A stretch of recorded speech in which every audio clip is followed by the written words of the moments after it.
Okay, so just let me know if you can see the screen. Yes, Okay, perfect. good. So I will just look whether I can switch the slides. I can. So I understand that I've got like 45 minutes for Sure. my Yeah. presentation, and okay. So what I'm going to tell you today about is action research in Upper Lusatia that are part of a big project that I'm working in Bautzen, Budyszyn. So it is like a capital of Upper Lusatia, even if I'm based in Warsaw, in Polish Academy of Sciences. So at the beginning, just a few words about action research. So it is a kind of a research methods that aim at simultaneously investigating, but also solving a given problem. So it is like both conducting research and taking action at the same time. And as you can see on this picture, there is this classical spiral of action research that it starts with reflection, planning, then acting, observing what is going on, reflecting on it, and from this reflection, it is going to plan, act, observe, reflect, and so on and so on. So it is like a continuous, we could say, work in progress, but it is a little bit more as it got this research cycle that is also at the same time acting cycle, and then we've got analysis cycle, but this analysis cycle serves for planning another action and another research. So another thing that is particular, especially for not only minority or minoritized language research, but also there are many different spheres, especially in education, where this action research are used. But a particular type of it is community-based action research. So the group members who also participate in action, they also act as researchers with their experiences that impact the process. So this is the theory I will be basing on. And before going further, I need to tell you a few words about Lusatia. So here you've got the map of Europe. We are in Germany, and in particular region of Germany that is on the border with Poland and Czech Republic. And Sorbs are recognized national minority in Germany. But there are two groups of Sorbs. There are lower Sorbs that are up on the map and upper Sorbs that are down on the map. So with lower Sorbs and lower Sorbian language, which both are West Slavic languages, they are to a large extent intelligible, but they are two distinct languages, and they are both recognized as distinct languages in German, or rather Brandenburg and Saxonian constitutions. So Lower Sorbian is in a really tragical, I would say, situation. Here I wrote that it might be up to 2,000 speakers, but and the same for Upper Sorbian. There are no recent data on the number of speakers, and not only on the number. In general, there are no recent data on situation of the language. So we can only based on some information that comes from 1980s, 1990s, and also today these numbers are being quoted quite often. So telling that there are up to 2,000 speakers of Lower Sorbian, it might be exaggerated. As for Upper Sorbian, the situation is better. And if you take a look at this map, you can see that there is a particular region that is marked, and it is marked as Catholic area. And this is a particular place within the Upper Lusatia where the intergenerational transmission of Sorbian has been maintained. So the Sorbian, Upper Sorbian language is In many families, they're used as the language of everyday life. And also because the Catholic community is so strong, this is like a core community in Lusatia, and people who are from this region are most prominent Sorbian actors, let's say, the most prominent people who work in Sorbian institutions, and also who are responsible for something that we can say language policy and planning, even if it does not really work like this, but I will go back to this problem. The goal of this kind of language policy was for the last, I would say, 7, 8 decades to maintain this native speakers community, so the core community of Sorbian, while the whole other area, much bigger, let's say, area in Upper Lusatia. We call it Protestant Upper Lusatia, where the intergenerational transmission of language was broken down after Second World War with quite strong language trauma of people. So there are many people, inhabitants of this area, having negative attitudes towards Sorbian. And so this is one thing. But the other thing was that there were or are still no measures taken to prevent language assimilation of people living in this area. However, we can talk about something like language policy that have 3 phases. I mean, I think this is the most important in this modern Sorbian world. So just after Second World War, there was a time of institutionalization. So we are now in the Eastern Germany, so under the regime of communism. And the Sorbs, as a Slavic minority, have been treated like a model minority who has a particular status not only in Eastern Germany, but they also serve a kind of an example to show Soviet friends how well minorities are treated in Eastern Germany.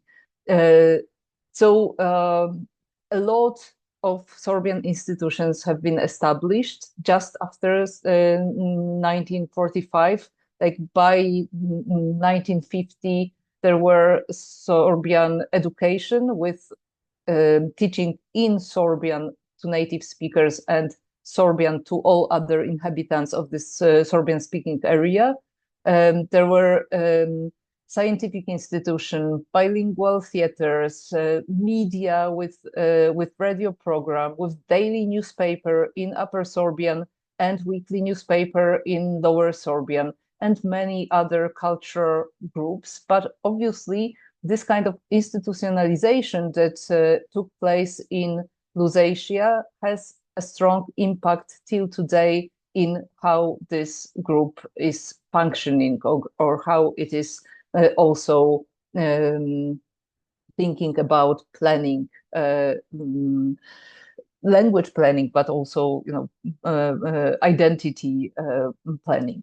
The second phase was after political change in Germany, and I would call it a reform. So the Sorbs realized that they need to take action, and they cannot be passive any longer, like they were and needed to be during the communism time. So the most important invention was a Vitae project, so welcome project. Vitae is welcome in Sorbian. That is a quasi-immersion education program in kindergartens. And saying quasi-immersion, it means that in some establishments, really the Sorbian language was the language of instruction, but in many others, there were only some elements of Sorbian, while teachers were all the time speaking German. So we cannot say about the full immersion program. In 2001, Vitae Language Center, so the organization responsible for language policy in education, has been created. And since school year 2013-14, the new method for bilingual Sorbian German schools in Saxony have been accepted, and it is called 2 plus, 2 plus. So with the goal that any student who will learn in this school will become active speaker of Sorbian, whether he or she comes from Sorbian-speaking family or German-speaking family.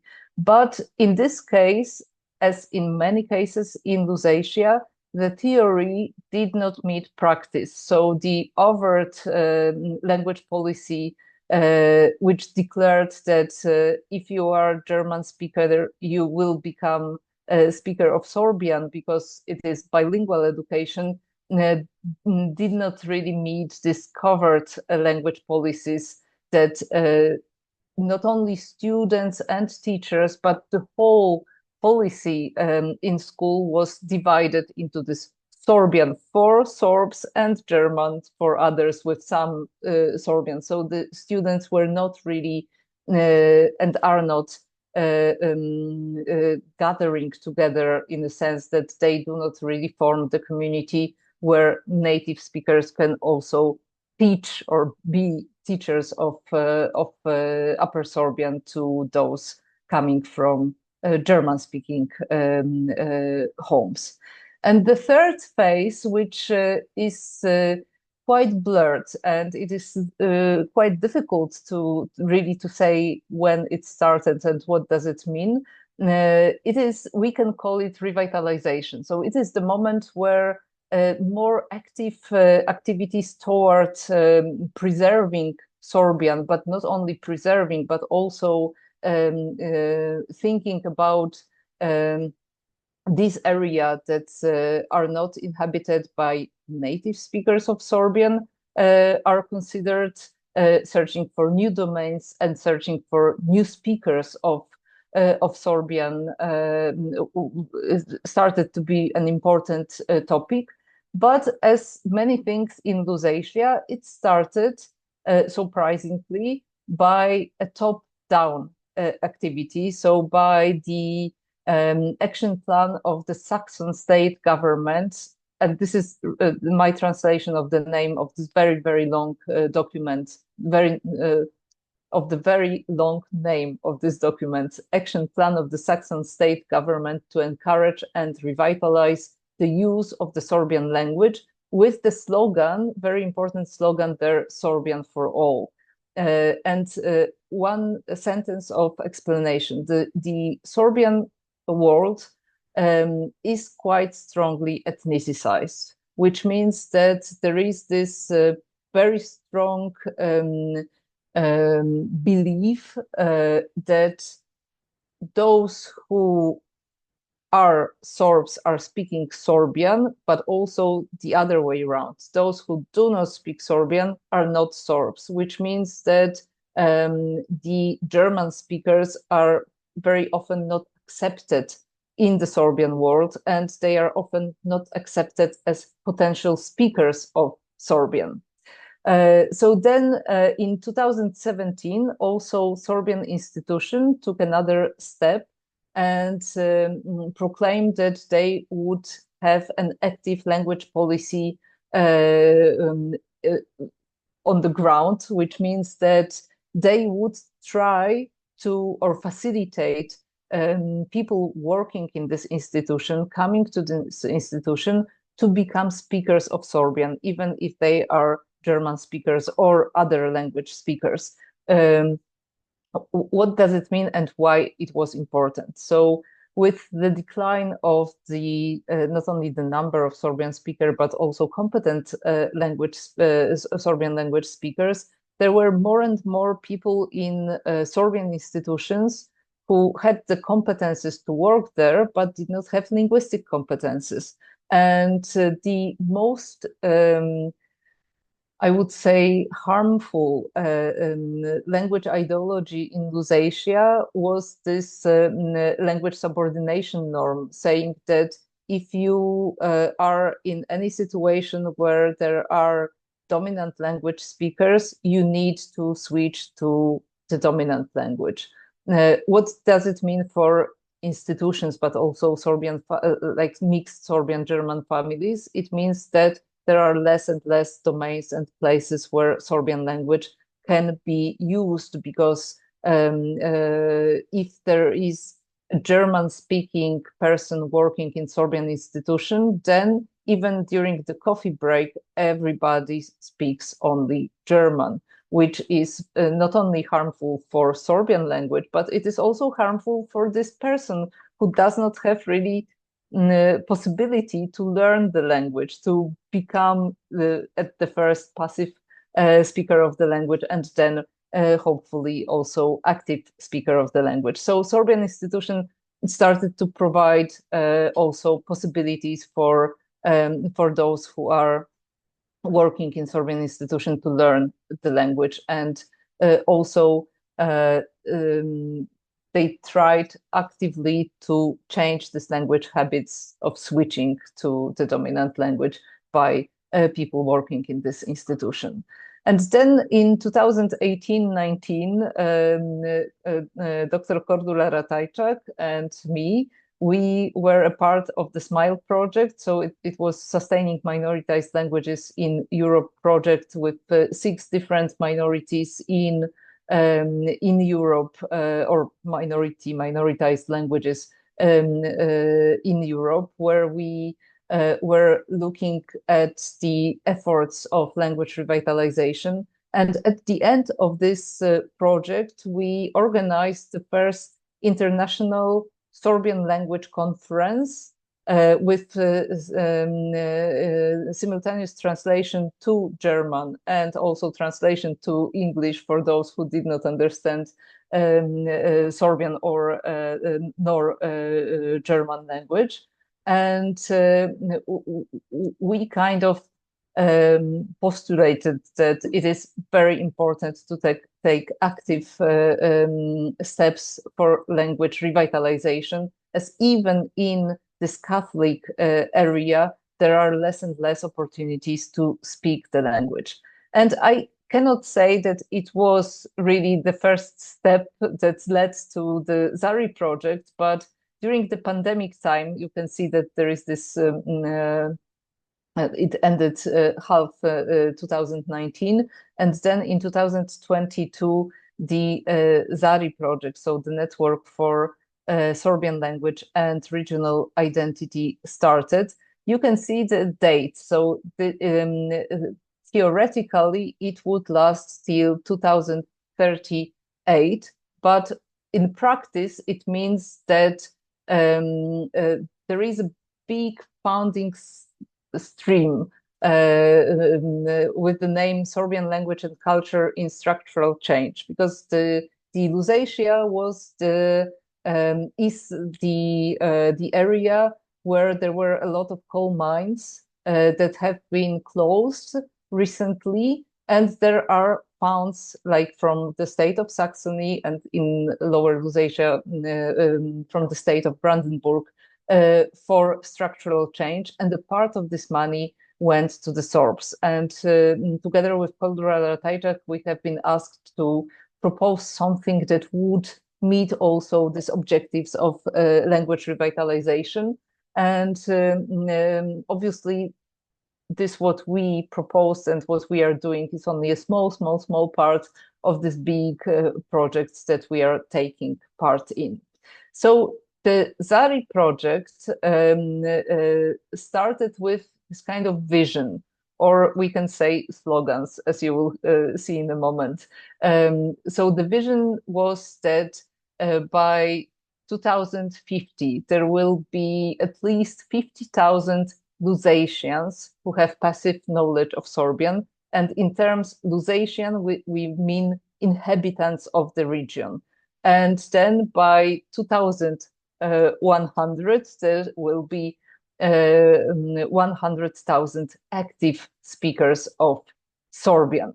So as you can see, having this kind of goals that are not really unrealistic if we are optimistic for language revitalization, but certainly thinking that we might plan something for 2100 it means that it is rather a slogan than a real objective, but our objective was to change the discourse from the time of Luther. So we can hear in every publication, in every public discourse, that there are less and less speakers of Sorbian, that the Sorbs are dying, that in 15 years there would be no more speakers of Sorbian. And we wanted to show that we can speak about there will be more and more speakers of Sorbian. With every day, we can have more speakers of Sorbian. So obviously it is related with reorientation of language policy. So next to maintaining this native speakers community, which obviously stays the objective of any language policy in Lusatia, we need to add also language revitalization. So all Lusatians, all people living in this territory are potential speakers of Sorbian. So also we have the same kind of slogan, Sorbian for all, not Sorbian for Sorbs, but everybody can be a Sorbian language speaker. So our goal obviously is revitalization of Upper Sorbian, and the project is operating in this area where the language is no longer spoken. So the Catholic Lusatia is not our area of acting. We aim to create new spaces where the language can be used, and also to create or support becoming new speakers by other people. And also what is important, the target group of this project are adults. As there are, and as you could see also in this stage of language planning, there were a very important part of any thinking about language policy was targeted at education. So, and while other groups were kind of left behind. So if they could speak Sorbian well, fantastic, but if not, there was almost nothing to propose to them. And for us, adults are this group that is very important also in thinking about creating new speakers of the language. And the structure of the project is one thing is language management. I will tell you a little bit more about it. Regional management, I will not concentrate on it, but this is the part of networking Sorbian cultural institutions and giving also the space, idea, and possibilities to integrate and to get to know each other and to create also like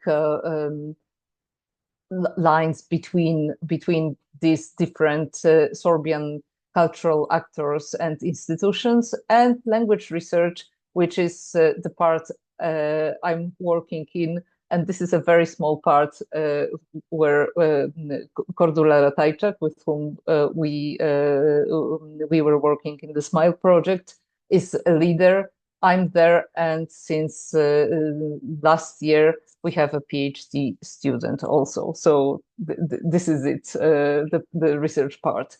So language management, it is basically the part where we organize different language courses. We are planning them, organize them, but also implement them. But there are courses targeted to people who want to learn. So it depends on the place, it depends on the region. If there are two people who are willing to learn the language, but they do not have time or do not have will to have this kind of organized meeting, there are, let's say, more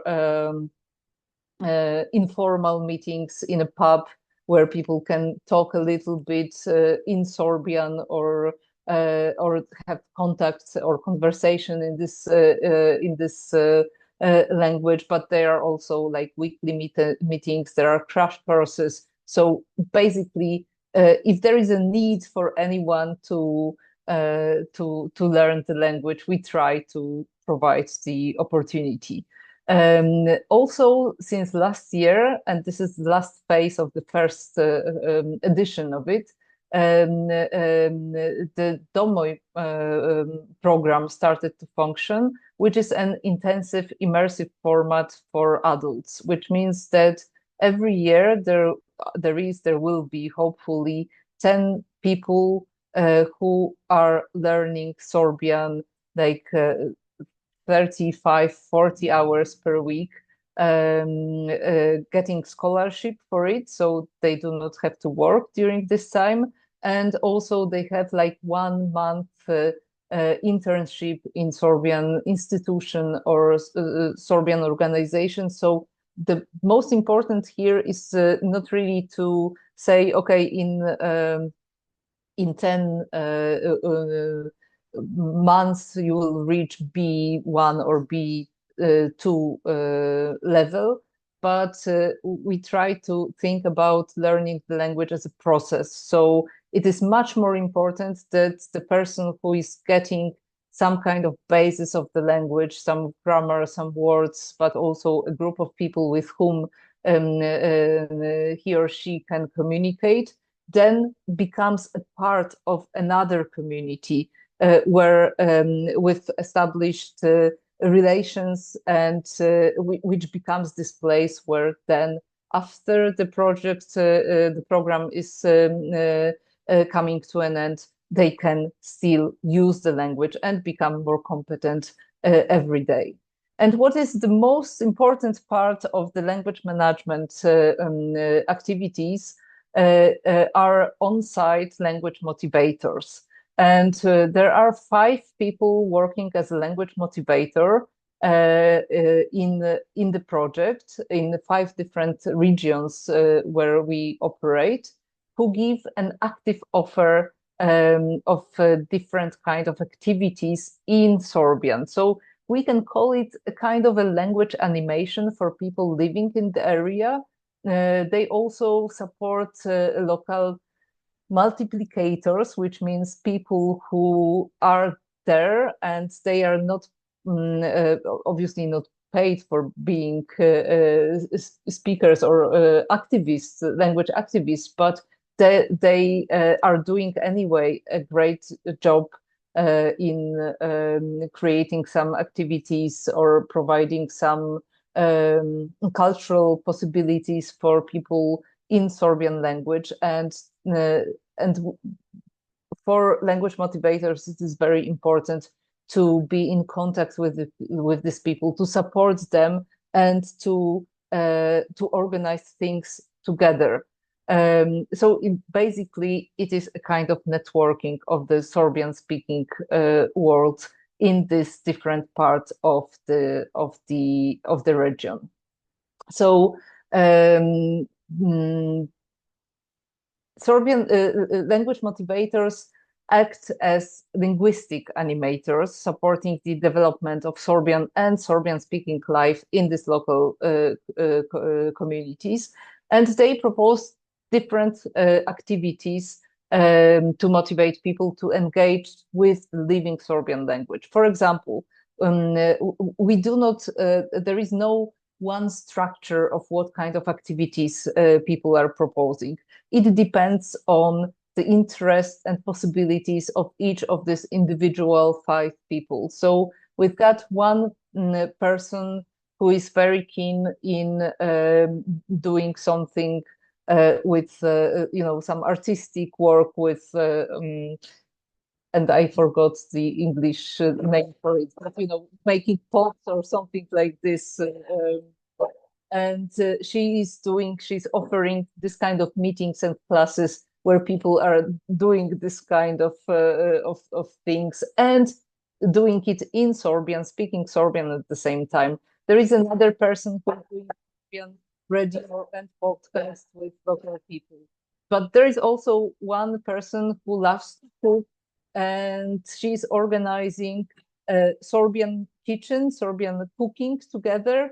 And it is like cooking together with people in Sorbian language or through Sorbian language. For both those for whom Sorbian is something that they do not really use or do not know, but it is the method that when you are acting and doing something, it makes you much easier feel becoming a part of the group, a part of the community. And it is a kind of a way to break these barriers people usually have when starting to learn a foreign language. Or for other people, it is an opportunity to use the language they did learn at school but did not use for the last 20 years, or for those who are partner of a Sorbian speaker. So there are many different audience or participants of these activities, but this is really a very, very important thing that they have possibility to find this safe space where they can act. And what does it mean for action research? So obviously the work in these 5 regions is very different, as also these 5 regions are very different in terms of their sociolinguistic situation, but also language attitudes towards Sorbian, as well as language ideologies of inhabitants of this region. So, so on one hand, it is very important that language motivators get to know what are the things that makes people not willing to learn the language, to speak the language, and what could motivate them to do it together. And but also language motivators, they bring to these activities they propose their own assumptions and beliefs about Sorbian language, and also speakers of the Sorbian language, and also where and who and how should use these languages. So basically language ideologies. So what we are doing with my colleague, with Cordula Ratajczak, we are using the sociolinguistic knowledge and our research to help understanding the mechanism, how language ideologies are working. We support language motivators in their daily work with people. So, for example, if they come to us and share some difficult situations they had, that people reacted in such and such way, and how should they react on it, we try also to deconstruct this situation using our knowledge, but also what is important, we exchange all the time. We are listening about not only the problems, but also what is working, how it is working, and we try to develop together strategies for the upcoming years. And obviously, these strategies need to address the community concerns and objections, but also respond to their needs, and also take into account the limitations imposed by these prevailing language ideologies. So we cannot just say that you can speak Sorbian, we give you opportunity to learn it. Very often, much more important is to convince people that learning Sorbian, not having any contact with Sorbian, is worth the effort.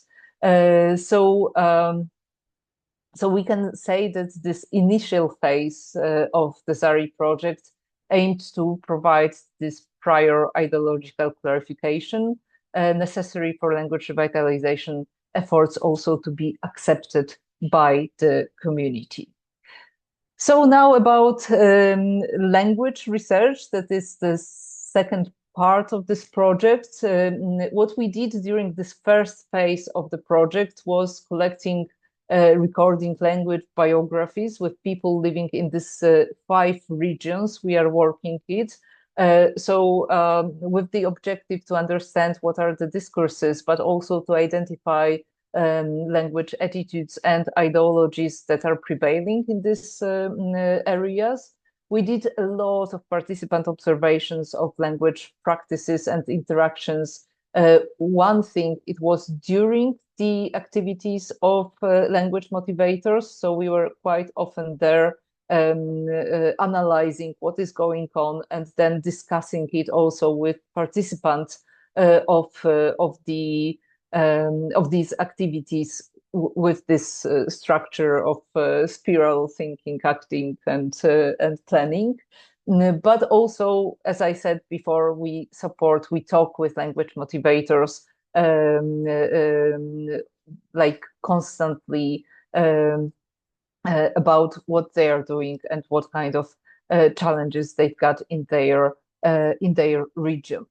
On the basis of these different aspects of language research, we created an action plan, and we called it. We needed to call it like this. It was written down that it would be action plan for 2025-26. But if anyone did see any action plan, it is not for 2 years. It is like a big and quite bold, let's say, plan. I will tell you a few words about it in a moment. And now we started to prepare, and we will conduct a survey of ethno-linguistic vitality. As I said, there are no data at all concerning the condition of Upper Sorbian language, not only about who are speakers, but also who are potential speakers. What are their attitudes, ideologies?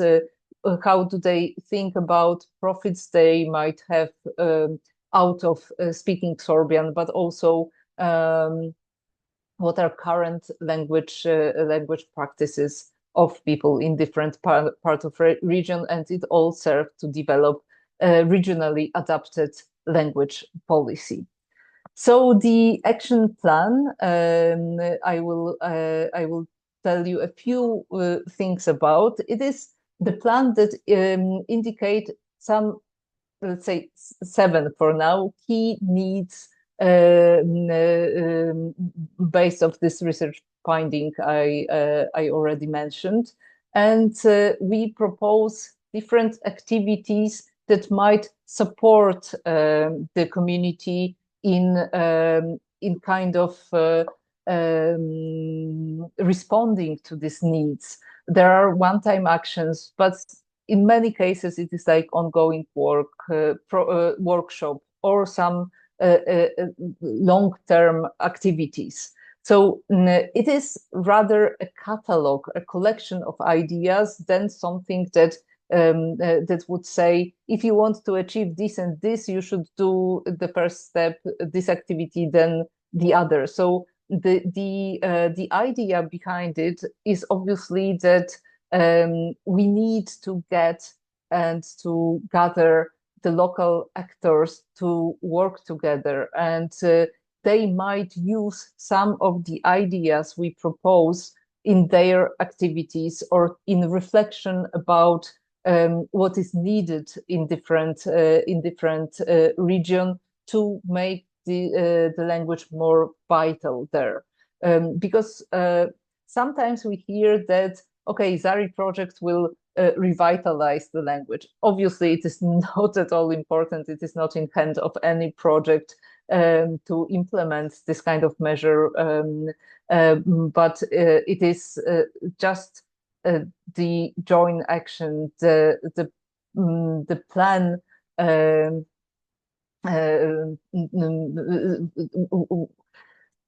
Just the joint action of different Sorbian language actors, stakeholder, people for whom it is important, so they share the same goal, which is language revitalization, that we can somehow succeed, or at least partially succeed in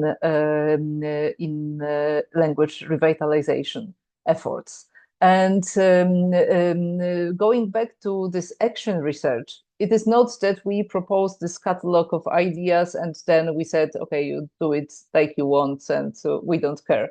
We organized on the basis of it 5 one-day workshop in these 5 regions we are working in, where we discussed the ideas of people there at place, like having the basis of this discussion was the action plan we proposed, but then we were trying to collect their ideas and trying to understand what is the most important, what is the most the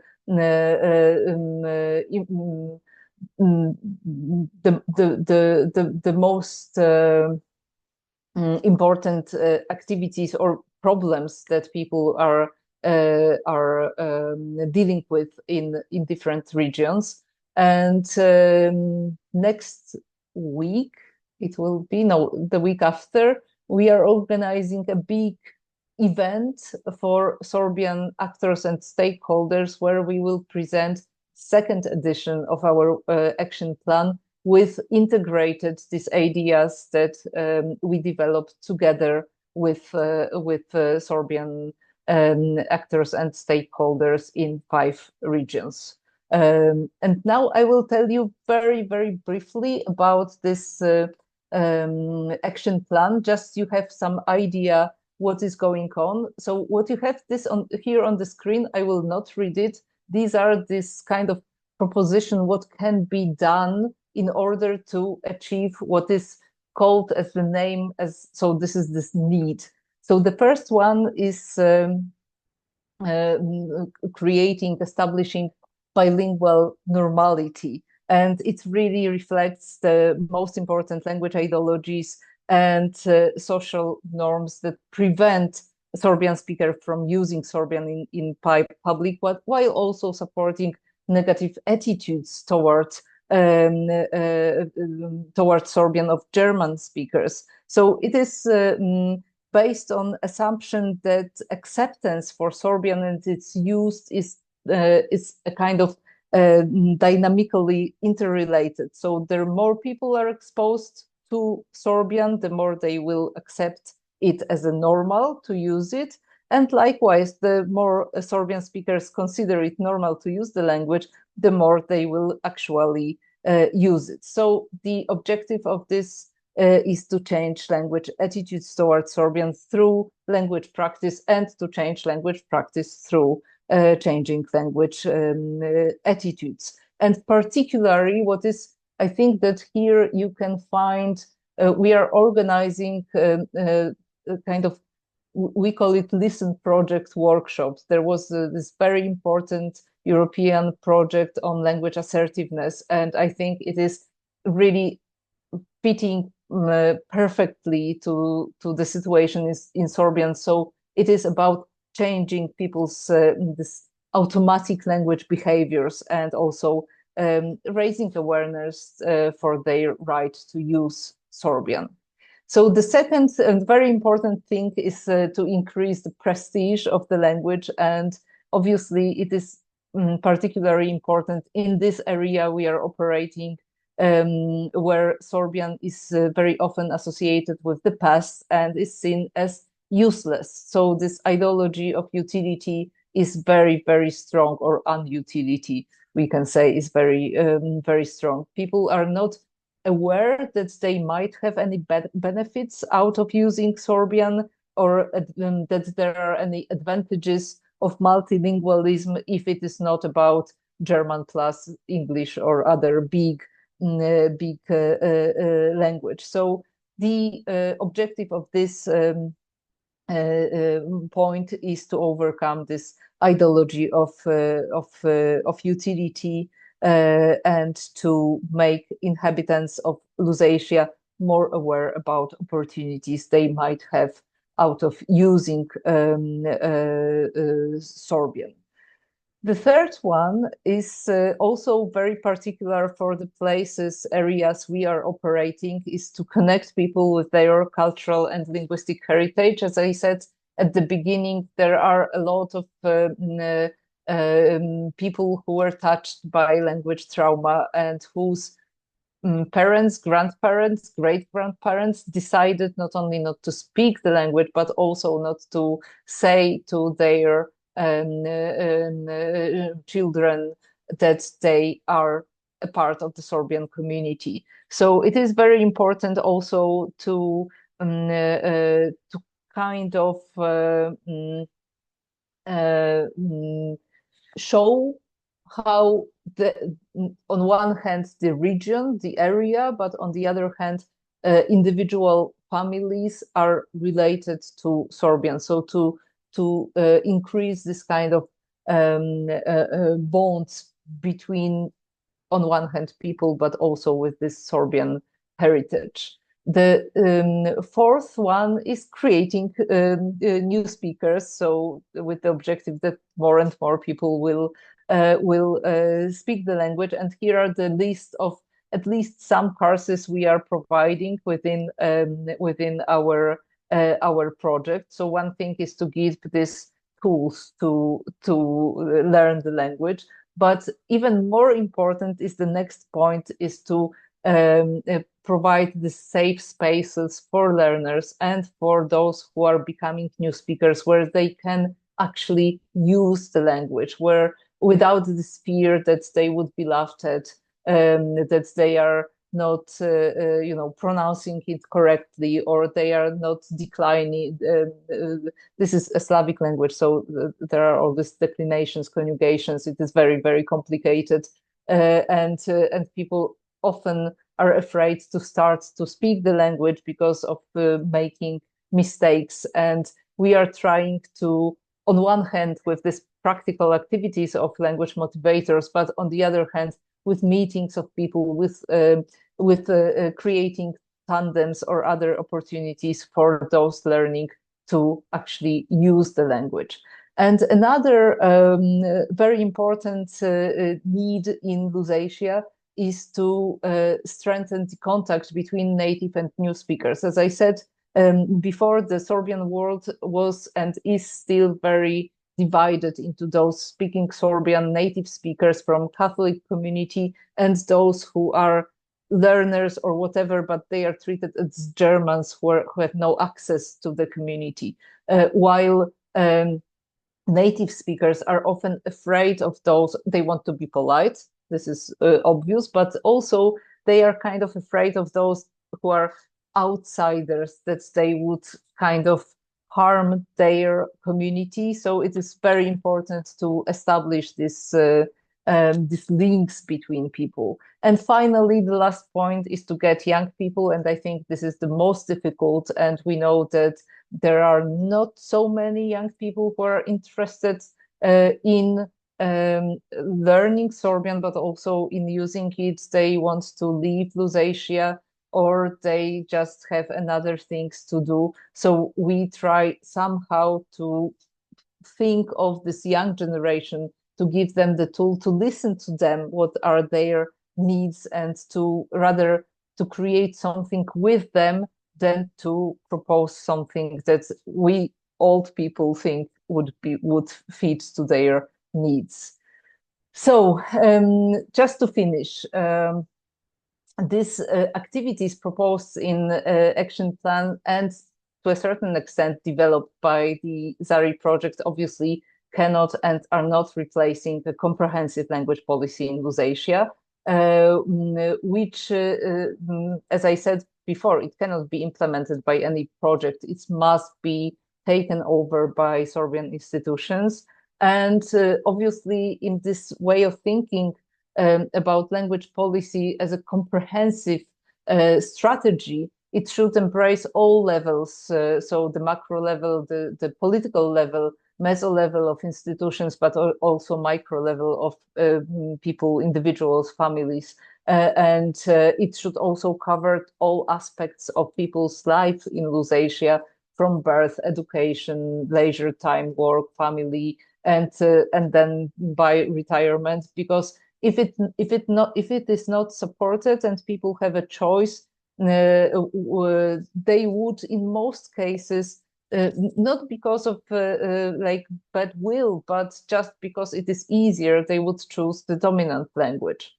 But there is an open discussion in Lusatia who should be responsible for language policy and planning, and there are particular challenges that are related with how also Sorbian communities function. So on one hand, it is difficult to involve different Sorbian actors and stakeholders in a common action because they've got their way of thinking what is good and what is bad, and sometimes it is challenging, to even having the common goal to work together.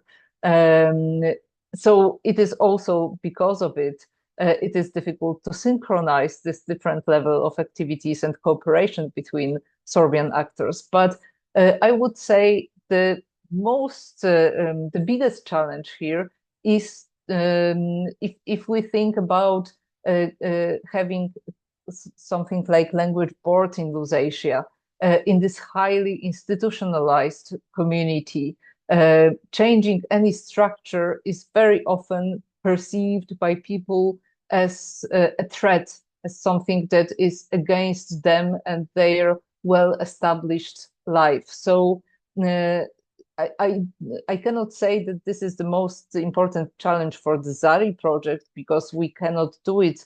Just we try to start the discussion about these different things, that without this kind of comprehensive language policy, even the best catalog of possible activities would not like end with successful language revitalization. So thank you very much, Wuthovny Jack, and I'm open for questions and discussion.